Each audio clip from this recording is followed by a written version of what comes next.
नमस्कार दोस्तों, आपके अपने YouTube चैनल एक ही राज एजुकेशन में आप सभी का स्वागत है। मैं हूं आदर्श कुमार और आज आप सभी के लिए लेकर आया हूं रस क्या है, रस के बारे में फुल डिटेल। रस कितने प्रकार के होते हैं, तो चलिए वीडियो को शुरू करते हैं। वीडियो को अंत तक जरूर देखना। तो पहले हम बात करते हैं कि रस क्या है, रस की डेफिनेशन क्या होती है। कविता, कहानी, उपन्यास इत्यादि को पढ़ने, सुनने व नाटक को देखने से जिस आनंद की उत्पत्ति या अनुभूति होती है उसे रस कहते हैं। ठीक है। अब बात आती है स्थायी भाव। ठीक है, जो रस होते हैं उनमें मुख्य रूप होता है स्थायी भाव का। तो रस रूप में पुष्ट अथवा परिणत होने वाला व सारे प्रसंग में व्याप्त रहने वाला भाव स्थायी भाव कहलाता है। स्थायी भाव 9 माने जाते हैं, जैसे कि रति, हास, शोक, क्रोध, उत्साह, भय, जुगुप्सा, विस्मय और निर्वेद। तो स्थायी भाव क्या है, इसके बारे में भी जान लेते हैं। रति, स्त्री पुरुष के परस्पर प्रेम भाव को रति कहते हैं। हास, किसी के अंगों, वेशभूषा, बाड़ी इत्यादि के विकारों के ज्ञान में से प्रफुल्लता को हास कहते हैं। शोक क्या है, इष्ट के नाश एवं अनिष्टगाम के कारण मन में उत्पन्न जो व्याकुलता होती है उसे शोक कहते हैं। क्रोध, अपना कार्य बिगाड़ने वाली, अपराधी को दंड देने के लिए उत्तेजित होने वाली मनोवृत्ति को हम क्रोध कहते हैं। ठीक है। उत्साह, दान, दया और वीरता इत्यादि के प्रसंग से उत्तरोत्तर यानी कि उत्पन्न होने वाली मन में वृत्ति को, ठीक है, उत्साह कहते हैं। भय क्या है, प्रबल अनिष्ट करने में समर्थ विषयों को देखकर मन में जो व्याकुलता होती है उसे कहते हैं भय। जुगुप्सा, घृणा उत्पन्न करने वाली वस्तुओं को देखकर उनसे वास्ता न रखने के लिए बाध्य करने वाली मनोवृत्ति को जुगुप्सा कहते हैं। और विस्मय क्या होता है, किसी असाधारण एवं अलौकिक वस्तु को देखकर जो मन में आश्चर्य होता है उसे विस्मय कहते हैं। लास्ट है निर्वेद। तो जो संसार के प्रति त्याग भाव को हम निर्वेद कहते हैं। तो अब बात करते हैं हम रस के प्रकार। तो रस यहाँ मुख्य रूप से 10 प्रकार के दिखाए गए हैं। तो सबसे पहले हम बात करने वाले हैं श्रृंगार रस की। श्रृंगार रस क्या है और इसकी परिभाषा क्या होती है। तो इसमें नायक नायिका के चित्त में यानी कि रति नामक स्थायी भाव जब विभाव, अनुभाव व संचारी भाव से संयोग होता है तो वह श्रृंगार रस का रूप धारण कर लेता है। और ये 2 प्रकार के होते हैं। नंबर 1 है संयोग और नंबर 2 वियोग। श्रृंगार रस में 2 प्रकार होते हैं। तो पहले बात कर लेते हैं संयोग श्रृंगार के बारे में। तो नायक और नायिका के मिलन का वर्णन, ठीक है, नायक और नायिका के मिलन का वर्णन संयोग श्रृंगार कहलाता है। जैसा कि इसका उदाहरण है, कौन हो तुम बसंत के दूत, विरस पतझड़ में असी सकुमार, घन तिमर में चपला की रेख, तपन में शीतल मंद बयार। यह जयशंकर प्रसाद जी के कामायनी से लिया गया है और इसमें नायक नायिका के मिलन का वर्णन किया गया है, अतः यहाँ संयोग श्रृंगार है। नेक्स्ट है वियोग श्रृंगार, जिसे रचना में नायक नायिका के मिलन का अभाव होता है यानी कि विरह होता है, बिछड़न होता है, वहाँ वियोग श्रृंगार होता है। जैसे कि मेरे प्यारे नव जलद से, कंज से नेत्र वाले, जाके आए न मधुबन से, ओ ना भेजा संदेशा, मैं रो रो के प्रिय विरह से बावली हो रही हूँ, जाके मेरी सब दुख कथा श्याम को तू सुना दे। तो इसमें जो कुछ शब्द आए हैं जैसे प्रिय, विरह आदि, तो ये वियोग श्रृंगार इसमें दिखाया जा रहा है। हरिओद जी ने लिखा है, प्रिय प्रवास से हरिओद जी के काव्य से लिया गया है। ठीक है। नेक्स्ट है हास्य रस। हास्य रस क्या होता है, तो अपने एवं पराये परिधान, वचन अथवा क्रियाकलाप इत्यादि से पैदा हुआ हास्य स्थायी भाव, अनुभाव और संचारी भाव के संयोग से हास्य रूप ग्रहण कर लेता है। ठीक है। इसे इस प्रकार भी कहे जा सकते हैं, किसी की वेशभूषा, वाणी आदि को सुनकर मन में जो आनंद उत्पन्न होता है उसे हास्य कहते हैं। और यही हास्य नामक स्थायी भाव जब विभाव, अनुभाव और संचारी भाव से पुष्ट होता है तो हास्य रस की उत्पत्ति होती है। इन दोनों परिभाषाओं में से कोई भी परिभाषा एक लिखने पर सही मानी जाएगी। इसका एग्जाम्पल है, माता ही पिता ही उरन वहनी के, गुरु ऋण रहा सोच बड़ जो के। यह है हास्य रस का एक उदाहरण है। सेकंड इसका जो एग्जाम्पल उदाहरण है वो है, शीश पर गंगा हंसे, भुजनी भुजंगा हंसे, हास ही का दंगा भयो नंगा के विवाह में। तो जब जो शिव जी बारात लेकर गए थे पार्वती जी को शादी में, तो वो ऐसी वेशभूषा को देखकर जो उनको व्यक्ति लोग हंसे थे, वहाँ हास रस की उत्पत्ति हुई थी, क्योंकि उसके गले में सर्प वगैरह थे, भस्म लगाए हुए थे और नंदी पर बैठे हुए थे। तो ठीक है। और ये माता ही पिता ही उड़न बहनी के गुरु रट रहा सोच बड़, जो कि यह तुलसीदास जी का है, रामचरितमानस से लिया गया है। नेक्स्ट है करुण रस। करुण रस की डेफिनेशन होती है शोक स्थायी भाव, विभाव अनुभाव और संचारी भाव के संयोग से करुण रस की दशा को प्राप्त होता है। तो यह सिंपल सी परिभाषा हो गई। और इसको इस तरह से भी बोल सकते हैं कि अपने प्रिय की अनिष्ट की आशंका से, ठीक है, या प्रिय वस्तु की अनिष्ट की आशंका से हमारे मन में जो शोक उत्पन्न होता है, मतलब दुख उत्पन्न होता है, उसे शोक कहते हैं। और यही शोक जब विभाव नामक स्थायी भाव से पुष्ट होता है तो करुण रस की उत्पत्ति होती है। तो इसका एग्जाम्पल है जतः पंख बिनु खग अति दीना, मणि बिनु फनी करीबर करहीना, अस मम जीवन बंधु बिन तोही, जो जड़ देव जियावई मोही। यह एग्जाम्पल है तुलसीदास जी के रामचरित से लिया गया है। एक और बताते हैं, हे खग मृग कर मधुकर सैनी, तुम देखी सीता मृग नैनी। यहाँ भी करुण रस है और इसमें जो कि करुण रस के बारे में बताया गया है। ठीक है। नेक्स्ट रस है रौद्र रस। तो इसका जो स्थायी भाव होता है वह क्रोध है। अपना अपमान, बड़ों की निंदा या उनका अपकार, अनादर, शत्रु की चेष्टाओं तथा शत्रु या किसी दुष्ट अत्याचारी द्वारा किए गए अत्याचारों को देखकर अथवा गुरुजनों की निंदा आदि सुनकर उत्पन्न हुए अमरस यानी कि क्रोध के पुष्ट होने पर रौद्र रस की उत्पत्ति होती है।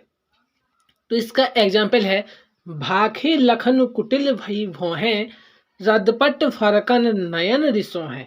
यह रौद्र रस का एग्जाम्पल है, क्योंकि यहाँ क्रोध, अपमान और निंदा आदि शब्द हो जहाँ पर, तो वहाँ रौद्र रस की उत्पत्ति होती है। नेक्स्ट है वीर रस। वीर रस क्या है? तो विभाव, अनुभाव एवं संचारी भाव के संयोग से उत्साह नामक स्थायी भाव वीर रस की दशा को प्राप्त होता है। तो किसी भी युद्ध में या कहीं भी लड़ाई में वगैरह में जब वो उत्साह नामक स्थायी भाव हमें उत्पन्न होता है तो वहाँ वीरता का भाव होता है। ठीक है। तो इस दशा में वीर रस की उत्पत्ति होती है। फॉर एग्जाम्पल इसका है, आए होंगे यदि भरत कुमति वश वन में, तो मैंने यह संकल्प किया है मन में, उसको इस सर का लक्ष्य चुनूंगा क्षण में, प्रतिषेध आपका भी ना सुनूंगा जड़ में। तो यह मैथिली सर गुप्त के द्वारा लिखा गया है और यह साकिर से लिया गया है। नेक्स्ट रस है भयानक रस। तो अनुभाव, विभाव एवं संचारी भाव के संयोग से जब भय नामक स्थायी भाव भयानक रस का रूप ग्रहण कर लेता है, तो जैसे कि इसका एग्जाम्पल है, लंका की सेना तो कपि के गर्जन से रौ से कांप गई, हनुमान के भीषण दंशन से विनाश ही भाप गई। तो उस कंपित संकित सेना पर कपि नाहर की मार पड़ी, त्राही त्राही शिव त्राही त्राही, शिव की सब ओर पुकार पड़ी।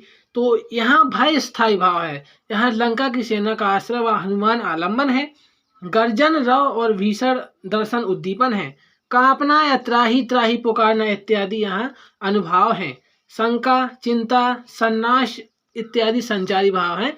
इनसे पुष्ट भाव स्थायी भाव भयानक रस को प्राप्त होता है। अतः यहाँ भयानक रस, इस लाइनों में भयानक रस है और यह श्याम नारायण पांडे द्वारा जय हनुमान से लिया गया है। नेक्स्ट रस है विभत्स रस। तो अनुभाव, विभाव एवं संचारी भाव के संयोग से जुगुप्सा यानी कि घृणा होती है, जो स्थायी भाव विभत्स रस का रूप ग्रहण कर लेता है। तो इसका एग्जाम्पल होता है, को आतरणी की पहिरी माल इत रात दिखावत, को चर्बी ले चोप सहित निज अंगनी लावत, को मुंडनी ले मणि मोद कंदुक ले डारत, को रुंडनी पे बैठी करेजो फारी नकारत। यह रत्नाकर जी का है और हरिश्चंद्र से लिया गया है। तो इसका जो इस पद में जो जुगुप्सा स्थायी भाव है वो शमशान का दृश्य आलम्बन है यहाँ पे। ठीक है। आंतड़ी की माला पहनकर इतराना, चोप सहित शरीर पर चर्बी का पोतना, हाथ में मुंडों को लेकर गेंद की तरह उछालना इत्यादि ये उद्दीपन भाव हैं। अतः यहाँ पे जो दैन, गिलानी, निर्वेदा इत्यादि संचारी भाव हैं।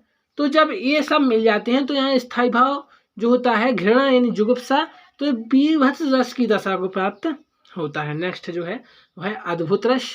तो इसके बारे में हम बात कर लेते हैं और जल्दी से वीडियो को शेयर कर दिए दोस्तों, जिससे और भी बच्चे लोग और सभी भाई बहन जुड़ सकें और वीडियो को आनंद ले सकें और देखते रहिए वीडियो को आगे भी। तो नेक्स्ट है अद्भुत रस। तो अद्भुत रस के बारे में बात करने वाले हैं। अनुभाव, विभाव एवं संचारी भाव के संयोग से विस्मय नामक स्थायी भाव अद्भुत रस की दशा को प्राप्त होता है।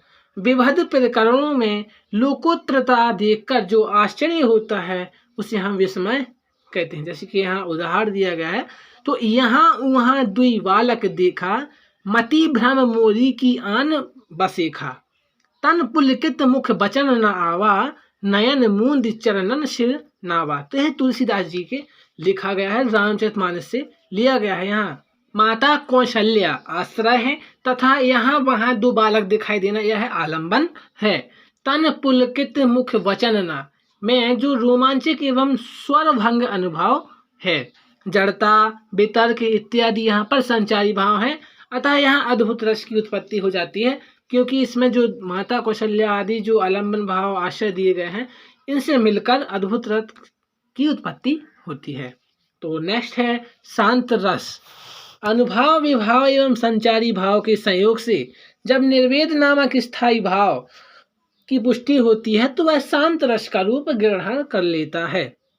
ठीक है, तो इसका फॉर एग्जाम्पल यानी उदाहरण है, अबला नसानी अब न नसे हो, राम कृपा भव निशा सिरानी, जागे फिर न डसे हो, पायो नाम चारु चिंतामणि, उर करते न खसे हो, श्याम रूप सुचि रुचि कसौटी, चित्त कंच नहीं कसो हो, परबस जानी हसियो इन इंद्रन, निज बस है न हसे हो, मन मधुकर पन करी तुलसी, रघुपति पद कमल वसे हो। यह जो तुलसीदास जी ने लिखा है वह विनय पत्रिका से लिया गया है। तो इसमें सांसारिक असारता एवं इंद्रियों द्वारा जो उपहास उद्दीपन है वह स्वतंत्र होने व राम के चरणों में रति होने का कथन अनुभाव है, और धृति, वितर्क, मति इत्यादि यहाँ पर मुख्य रूप से संचारी भाव हैं। अतः कह सकते हैं हम कि इस पंक्तियों में शांत रस की उत्पत्ति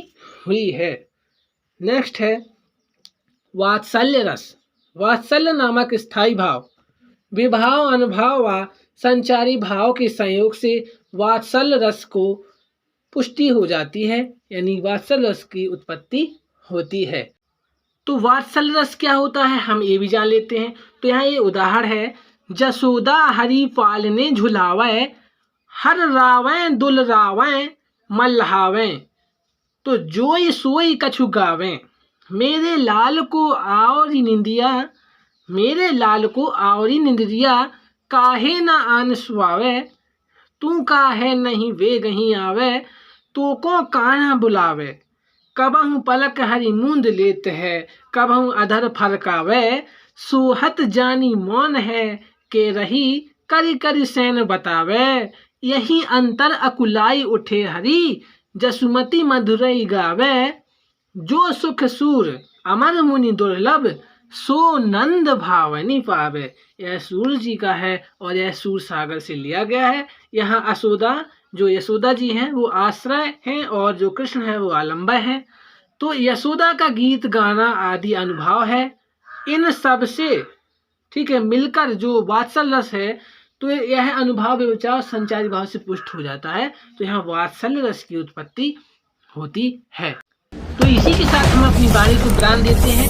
फिर मिलेंगे नई रोचक वीडियो के साथ। जब तक के लिए जय हिंद दोस्तों। और अगर आप छंद की और रस की वीडियो की जो PDF डाउनलोड करना चाहते हैं तो आपको डिस्क्रिप्शन में लिंक मिल जाएगी, आप सीधे डाउनलोड कर सकते हैं। और वीडियो अच्छी लगी तो लाइक शेयर कमेंट जरूर करें और हमारे चैनल को सब्सक्राइब कर लें और बेल आइकन को भी दबा लें, जिससे कि हम जो भी वीडियो डालें सबसे पहले आप तक पहुंच सके।